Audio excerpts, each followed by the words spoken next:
اعوذ باللہ من الشیطان الرجیم بسم اللہ الرحمن الرحیم الحمدللہ رب العالمین ماشاء اللہ لا حول ولا قوۃ الا باللہ العلی العظیم اللہم ارزقنی شفاعت الحسین یوم الودود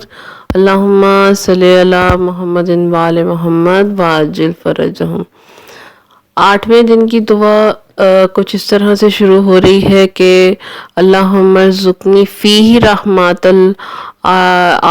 الآتامی و اطعام الطعامی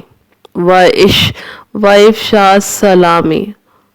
و صحبت الکرامی بطولک یا ملجا العاملین، کہ پروردگار عالم میں معبود آج کے دن مجھے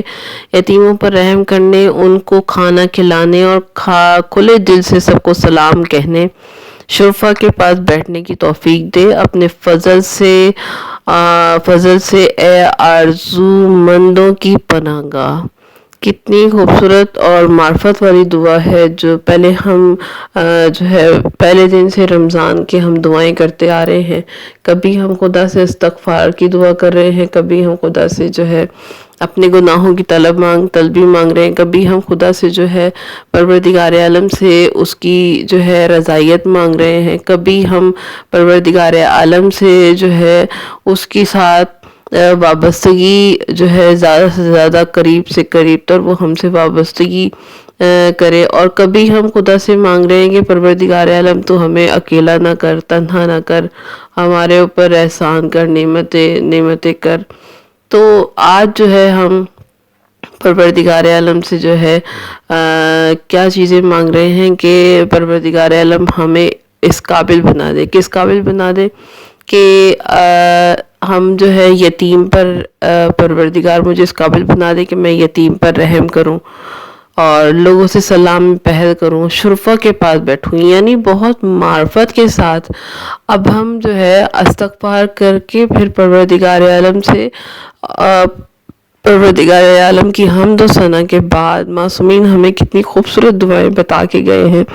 کہ کس انداز سے کس سٹیج پہ تم نے کیا کیا مانگنا ہے۔ تو اب ہمیں کہا جا رہا ہے کہ دعا کرو کہ نیک عمل کرو۔ نیک عمل کیسے ہوتے ہیں؟ یتیموں پر ہاتھ رکھنا، یتیم کے ساتھ شفقت سے پیش آنا۔ ضروری نہیں ہے کہ اگر آپ کے پاس پیسہ نہیں ہے تو ان کے ساتھ اچھے طریقے سے ڈیل کر سکتے ہیں، نہ ایسا کوئی عمل نہ ہو جو جس سے ان کی ناراضگی یا ان کا دل آزاری ہو،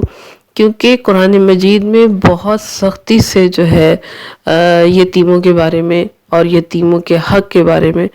اور جو یتیموں کے حق کے غصب کرنے کے بارے میں یہ بہت سختی سے ذکر ہوا ہے۔ جیسے کہ آیت نمبر 10 میں پروردگار عالم کیا فرماتا ہے کہ جو لوگ یتیموں کا مال ناجائز طور پر کھاتے ہیں وہ اپنے پیٹ میں آگ بھرتے ہیں اور وہ دوزخ میں ڈالے جائیں گے۔ تو بہت سختی کے ساتھ قرآن مجید میں اس حوالے سے ذکر ہوا ہے۔ تو ہم دعا کر رہے ہیں آج کے دن کے پروردگار عالم ہمیں اس قابل بنا دے کہ ہم نعمتوں کو اکٹھا کر سکیں، اپنی زندگی میں نعمتیں ہماری زندگی میں شامل ہو سکیں، اور وہ کس صورت میں ہو سکتی ہیں کہ پروردگار عالم کے بندوں پر ہم شفقت کر سکیں۔ تو مشقت کرنے والا اور ہم تو نے ایسی مشقت، اسی محنت میں اسٹرگل کے ساتھ مجھ سے ملاقات کرنی ہے۔ تو یعنی انسان کو زندگی میں اسٹرگل کرتے رہنا چاہیے، کرنا ہے، اسٹرگل کرتے رہنا ہے، جدوجہد کرنا ہے۔ اور جو شخص اپنی زندگی میں اسٹرگل کرتا ہے پازیٹیو وے میں، اس کے پاس سوائے اچھے سوچنے کی کوئی اور دوسرا کام نہیں ہوتا اور نہ ہونا چاہیے۔ خدا ہمارے ہمارے عمل نہیں، ہماری اچھی نیت دیکھتا ہے۔ اگر انسان دوسروں کے بارے میں اچھا مثبت سوچنے لگے تو آپ خدا کے بہت زیادہ نزدیک ہو جاتے ہیں۔ جس دل میں سب کے لیے محبت ہو وہ بہترین گھر ہوتا ہے۔ جو اللہ کی مخلوق سے محبت کرے خدا ان پر جو ہے محبت، ان کے ساتھ جو ہے اچھا پروردگار عالم کی عنایتیں ہوتی ہیں۔ تو اللہ کی محبت کی علامت یہ بھی ہوتی ہے کہ جس دل میں اللہ کی محبت آتی ہے اس دل کو اللہ کی ہر مخلوق سے محبت ہونے لگتی ہے، کیونکہ دل جو ہے وہ خدا سے جب محبت ہوگی تو خدا کی دی ہوئی نعمتوں سے بھی ہمیں جو ہے پیار ہوگا، کیونکہ دین جب زندگی میں داخل ہوتا ہے، ہماری اسلام جو ہے ہماری جب زندگی میں داخل ہوتا ہے تو انسان جو ہے ہر فیصلے کا تعلق اللہ سے جوڑ دیتا ہے، اس لیے وہ اللہ سے ہی امید لگاتا ہے اور اللہ کے بندوں سے، مخلوق سے محبت کرتا ہے۔ تو پھر ہمیں دوسری دعا ہم کریں کہ سلام کرنے میں ہم پہل کریں۔ اس کے تو سلام کرنے کے حوالے سے پیغمبر اسلام کی حدیث بھی ہمیں ملتی ہے کہ فرماتے ہیں پیغمبر اسلام کہ چھوٹے بڑوں کو سلام کریں، گزرنے والے بیٹھنے والوں کو سلام کریں، اور کم تعداد والے زیادہ تعداد والوں کو سلام کریں۔ تو اس کی فضیلت ہے، یعنی کہ میں سلام میں اگر ہم سلام کرتے ہیں تو اس کے جو سلام کرتا ہے اس کی نیکیاں زیادہ ہوتی ہیں بنسبت جواب دینے والے کے۔ تو یہ بھی یعنی کہ ہم نیکیاں کمانے کی کوشش کر رہے ہیں۔ تیسری جو ہم دعا مانگ رہے ہیں پروردگار عالم سے کہ پروردگار عالم جو ہے پھر سلام کے بارے میں جو ہے قرآن مجید میں بھی بہت واضح الفاظ میں جو ہے بیان کیا گیا ہے کہ کیونکہ سلام کرنے سے جو ہے ہماری نیکیوں میں اضافہ ہوتا ہے۔ سب سے پہلا عمل کسی مومن بھائی سے ملنے کے لیے ہمیں آداب سکھائے گئے، قرآن مجید میں بھی واضح طور پر جو ہے قرآن مجید کی شروع کی آیتوں میں ہی جو ہے شروع کی جو قرآن مجید کی آیتیں ہیں اور سورہ ہے، خاص طور پہ سورہ نساء، اس میں ہمیں حقوق و لباد اور زندگی گزارنے کے طریقے بتائے گئے ہیں۔ جیسا کہ سورہ نساء میں آیت نمبر 86 میں جو ہے ذکر ہوا ہے کہ اور جب کوئی احترام کے ساتھ تمہیں سلام کرے تو اس کو اس سے بہتر طریقے کے ساتھ جواب دو، یا کم از کم اسی طرح اللہ جو ہے ہر چیز کا حساب لینے والا ہے۔ تو کتنا خوبصورت ہمیں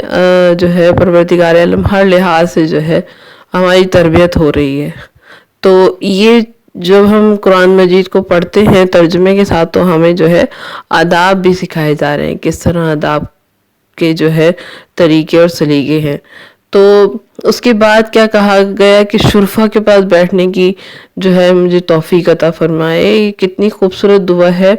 اور اس سے بڑی تو کوئی نعمت ہی نہیں کہ جو علماء کرام کے پاس یا صاحب علم کے پاس اگر ہم بیٹھیں تو ہمارے روح کی اصلاح ہوتی ہے، ہمارے نفس کی اصلاح ہوتی ہے، اور ایک روح میں جو ہے پاکیزگی اور طہارت پیدا ہونا شروع ہو جاتی ہے، اور پازیٹیوٹی جو ہے ہماری زندگی میں آنا شروع ہو جاتی ہے۔ تو بس اسی دعا کے ساتھ کہ پروردگار عالم ہمارے زندگی میں پروردگار عالم سے دعا کروں گی کہ پروردگار عالم جس طرح ہمیں دیتا آیا ہے ایسے ہی تو ہمیں دیتا رہے، جو نعمتیں پروردگار نے عطا کی ہیں وہ نعمتیں ایسے ہی ہمیں دیتا رہے، بلکہ اس کو اور بڑھا کے ہمیں ہماری زندگی میں داخل کر، تاکہ ہم تیری نعمتوں کا شکر ادا کر سکیں اور ہمیں اس قابل بنا دے پروردگار عالم کہ ہم تیری نعمتوں کا گاہے بگاہے شکر، اٹھتے بیٹھتے شکر ادا کرتے رہیں، کیونکہ